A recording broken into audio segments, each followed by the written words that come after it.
Hey guys, welcome to the HVAC Diaries.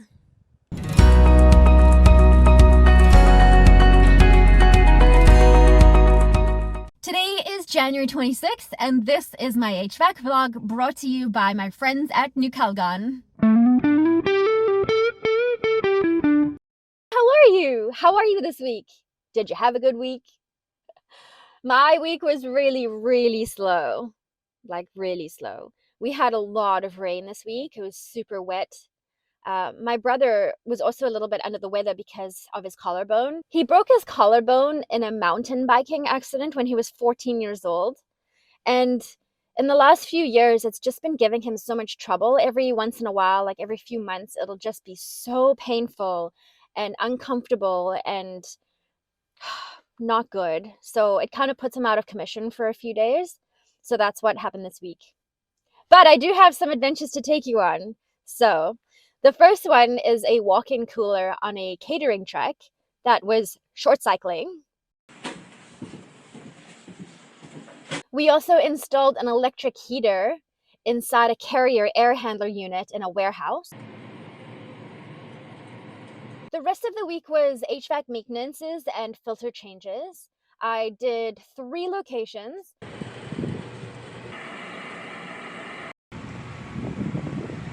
And I had 1 solo day, which I took so many videos.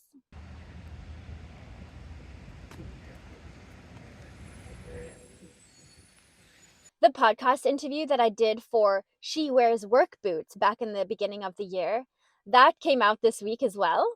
Sometimes I come out of this job and I'm like, I can do anything now. Like, what else do you have for me, world? You know? And I never had that in my previous jobs, and that was just really cool to me. So I'll leave a link for that in the description below so you can check that out. And I also had some time to grab some Nu-Calgon products to replenish my stock.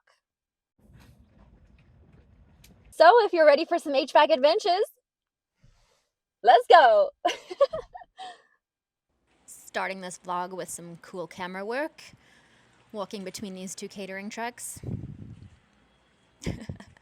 Anyway, the condensing unit on these catering trucks are on the side with a little access panel, which is really cool. Usually on catering trucks like this, the condensing units are actually underneath the truck and we have to shimmy our way under.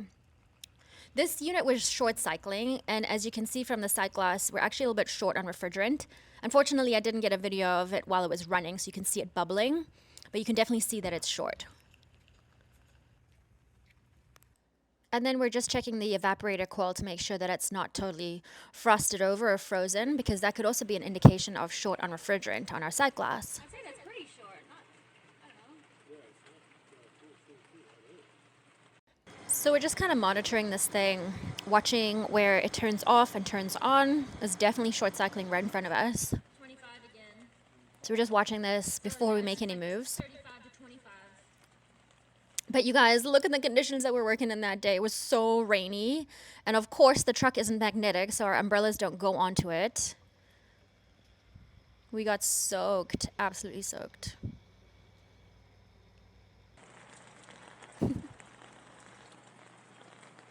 So we topped it up with a little bit of refrigerant to see if that would make any difference, and it actually didn't. We were still having the same short cycling problem. And I should mention that this system is controlled not by temperature, but by LP, by the low pressure switch that actually controls the system.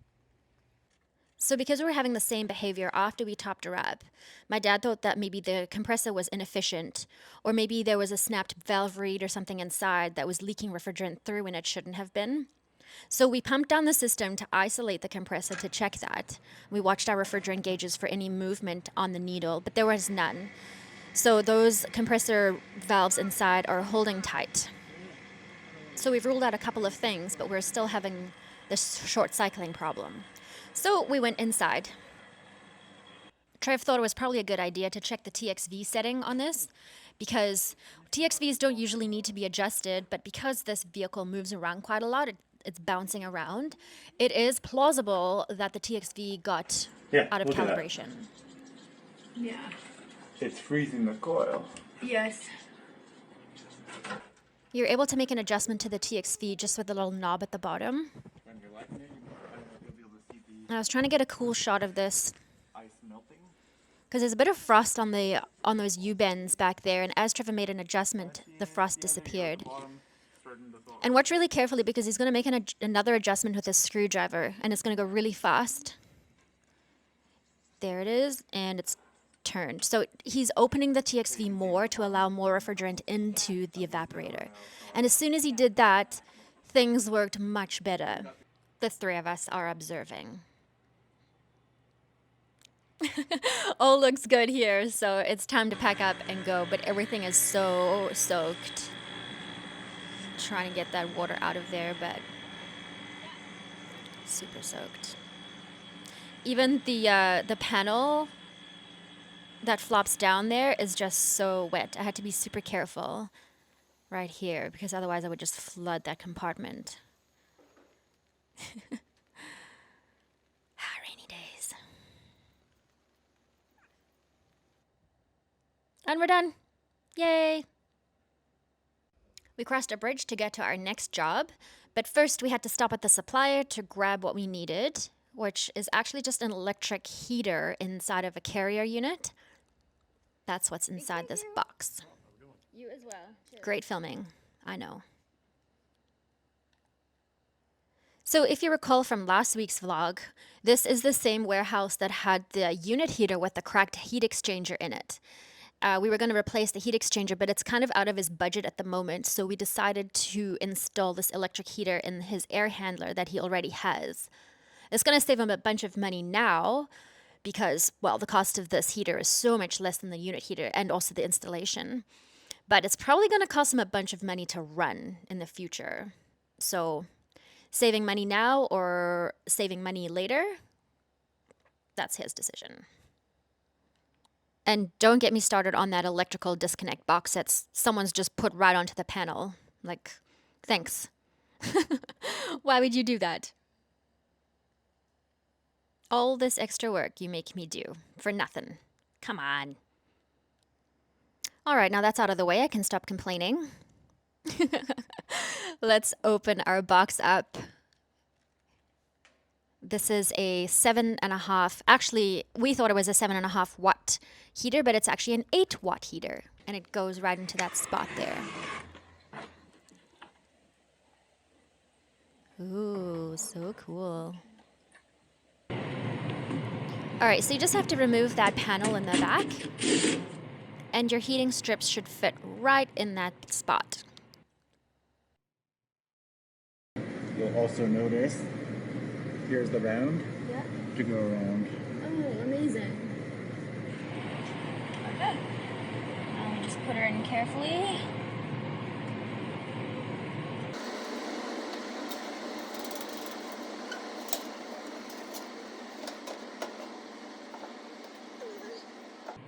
But mine didn't fit in easily. It just wouldn't go flush. There was something that was like resisting and pushing it back a little bit. So I tried several different ways because I was like, this is my first one that I'm doing. Obviously, I'm just doing it wrong because I don't know what I'm doing.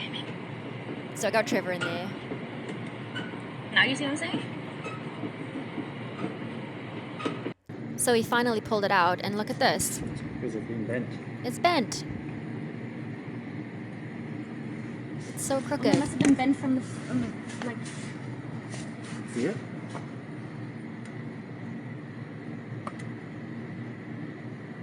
I guess when I pulled it out of the box, I didn't realize that it was bent. It was so crooked.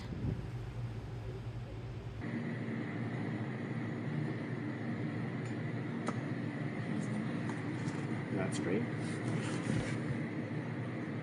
Yeah, that looks straight. So now that we're straightened up, we're trying again. And this time it went beautifully in and flush, just like we were hoping. Forward. So it's just about the way you angle. It was the heater that was slightly bent. Okay. If that heater was straight, I think what happened was it's probably being damaged from the factory during transport or something. Right. Okay. Okay, so we've got the heater bank in place. Because this becomes the main power to the unit now. Oh, okay. So what happens is this gets powered. This wire here will go to there, which will power the contact or the transformer. Yeah. It'll power all this up. So right now, essentially, Wire not those? Do you have big wire nuts? Yeah. So when we wire nut this, we can then tell Todd's electrician that he needs to give us a proper power supply, a 40 amp power supply. So does that mean it gets its own breaker, or this guy will go into the breaker now? That whole wire here is going to get replaced. And hopefully relocated. An electrician will come and power this baby up properly. So for now, I'm just wiring in the control cable for the thermostat. And luckily, there is an 8-core cable here, so there's an extra wire that I can just use, making it easy peasy. And this is what it's like to work with your brother. I had no idea who was behind me. Whoa, buddy.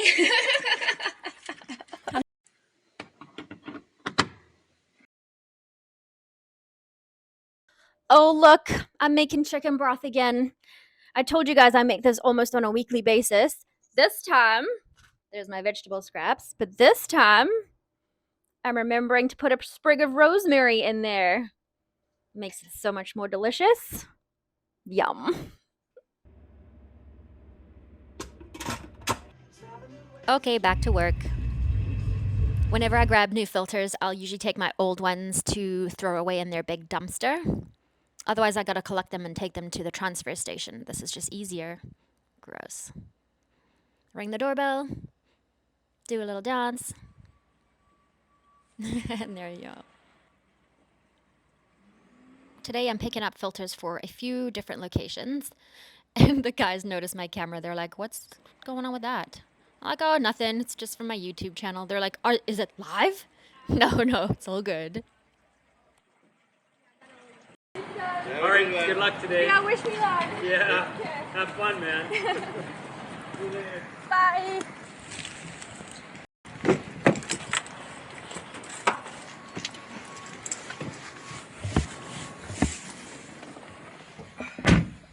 And we're off. I've got about a 45-minute drive. I'm pretty disappointed. I left my safety glasses at home this morning, and usually I have an extra pair, but they're in my dad's truck, not my truck. Wah, wah. Whatever, let's get this job done. Onto the roof we go. There are 3 carrier units on this rooftop that I need to service.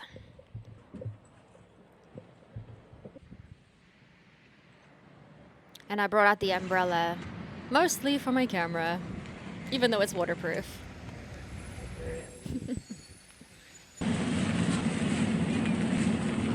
I closed the roof hatch before I went to my first unit. And I also noticed that I'd left the bag of filters in a silly way. They were going to get soaked like that. So I fixed that and then headed to my first unit. I usually start with this guy in the back.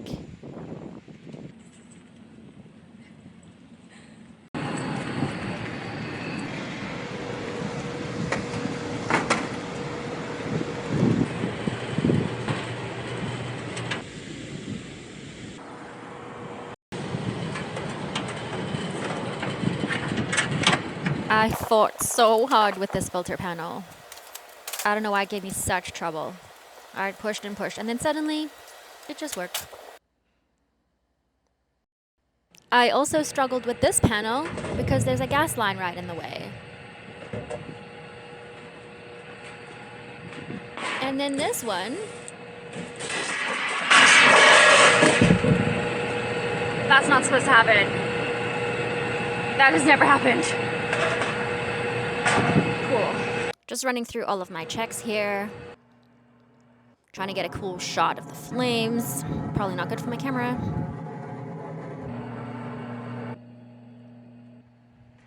Checking the blower and the V-belt.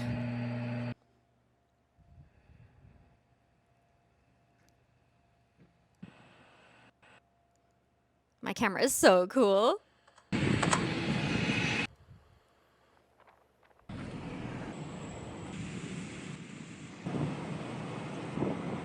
Just gonna check the heat exchanger next. There's like 17 screws to get off. And heat exchanger shots are always fun on this camera. It's kind of cool to see on the inside. There's a bunch of rusty spots on this one, but then none of them are going through. I was poking them with a little screwdriver, and there were actually no holes. I think this is going to be slated for replacement next year.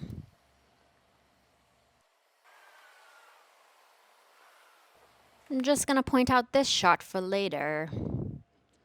Yes. Just checking this V-belt. This one had a couple of little wrinkles on it. No actual cracks, but I'll bring a new one next time. Sweet. We're all done up here. The receptionist has chocolates here. Yum. I ate them after my broth.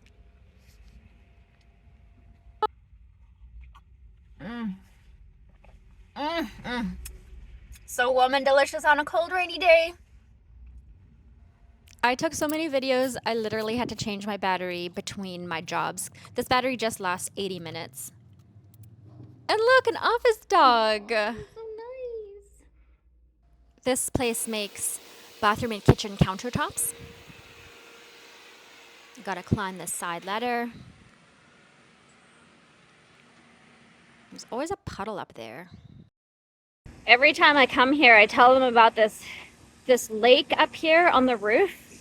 It seems like they've covered the drains. Like, water can't get through there. Oh, that one too. And I'm basically just gonna follow the same process here.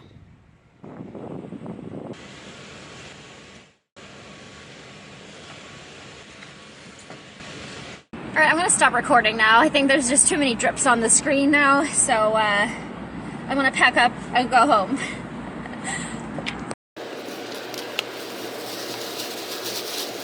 All right, I'm soggy. I'm cold and sweaty at the same time. We're done. Let's go home and get warm and dry. So I'm just gonna keep it real here with you guys for a second. I've just finished my second job and I came back to this rooftop because I was just doubting myself at that next job. Like, I don't know if I turned the disconnect back on. I'm trying to think. I checked my videos. I had no videos of that. So I was just 15 minutes away. So I came back just to make sure before I go home and have like a sleepless night. I'm so glad I came back.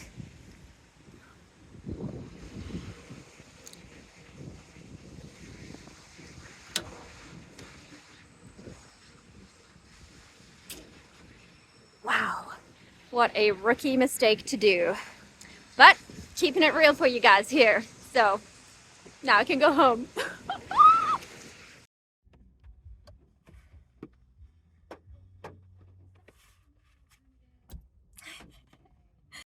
All right, a new day and a fresh face. All right, so at this location, I got a large ladder to go up. Oh, my flashlight just died. Oh, come on, buddy. Nope, you're dead. Oh, ooh. Nope. So I gotta go all the way up there, open the hatch, and then I'll come down and grab my bag of stuff. And I've got all of my filters. I got my nut driver and my multimeter bag. I'm gonna rope it up all together. Up. Let's go.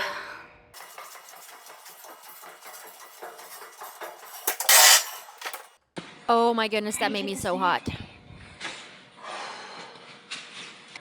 Both layers.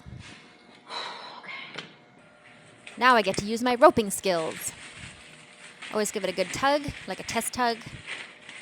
Make sure it's good. Start by tying my rope off, and then we'll start pulling her up.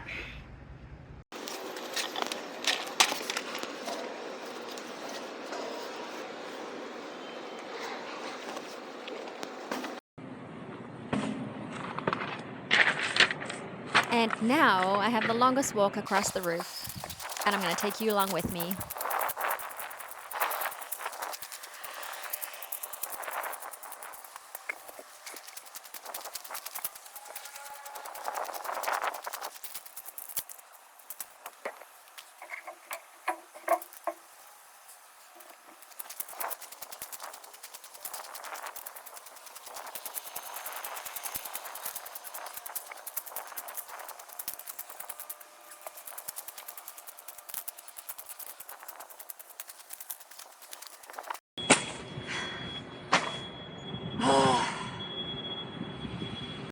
Now I get to do all the same things that I did at those other locations.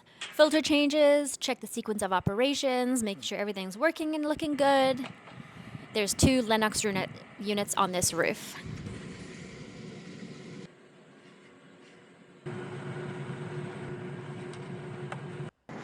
And of course we want to check the heat exchanger on these units as well. All of the heating components looked okay on this unit. The combustion blower motor sounded good and looked good. But the other one, take a listen to this next clip.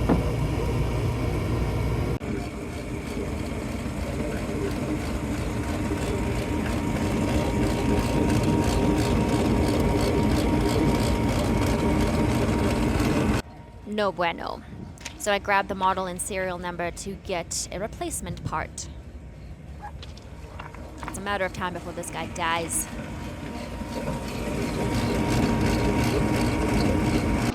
At this location, I used 2 different types of filters at the client's request. The one on the right is a MERV 11, and it has smaller and more pleats than the one on the left, which is a MERV 8, which is more of a standard pleated filter. Then I get to start the great journey back, and you bet I'm taking you with me.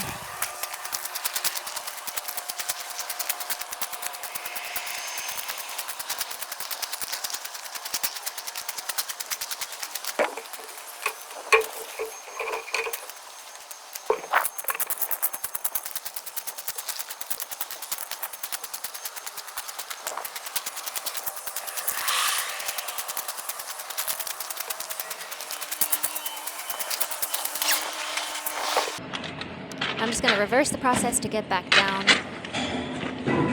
A few trips up and down this long ladder.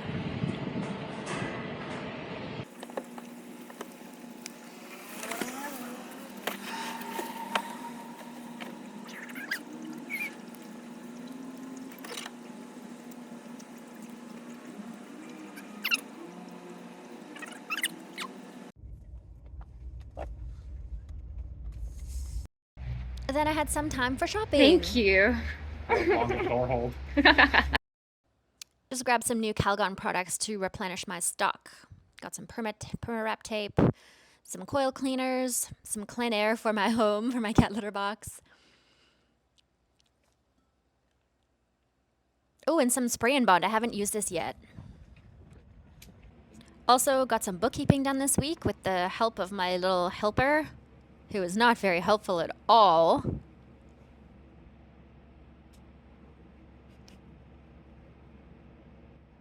I did want to mention the HVAC Tactical Awards that I watched on Sunday evening. I watched the live stream on the HVAC Tactical YouTube channel, and it was so great. I just had such FOMO the whole time because I wanted to be in that room.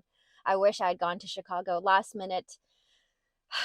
But anyway, so the HVAC Tactical Awards are like a gala night award show for the HVAC contractors and influencers. And it was just wonderful. And I have such a strong connection to the Lady of the Trade Award that they give, because I received the first one when they first started the HVAC Tactical Awards. So that is near and dear to my heart. And it was really great to see Jennifer win. How cool is that?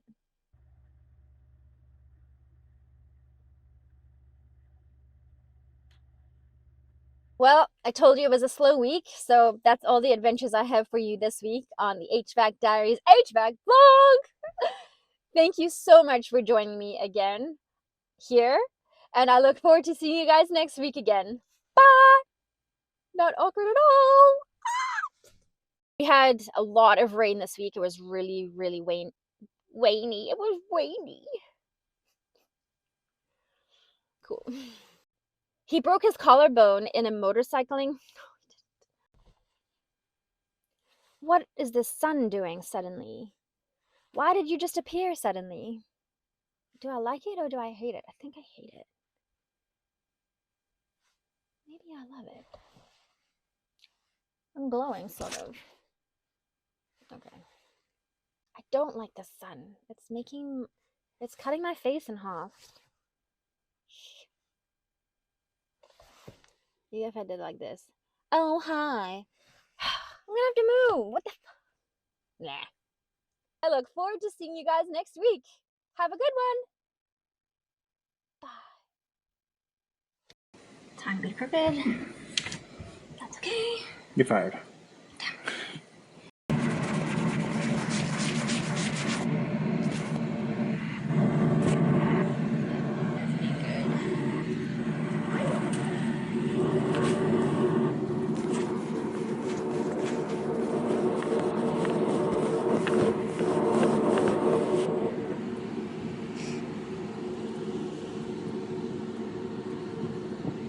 Don't tell me those are scratches. Oh no.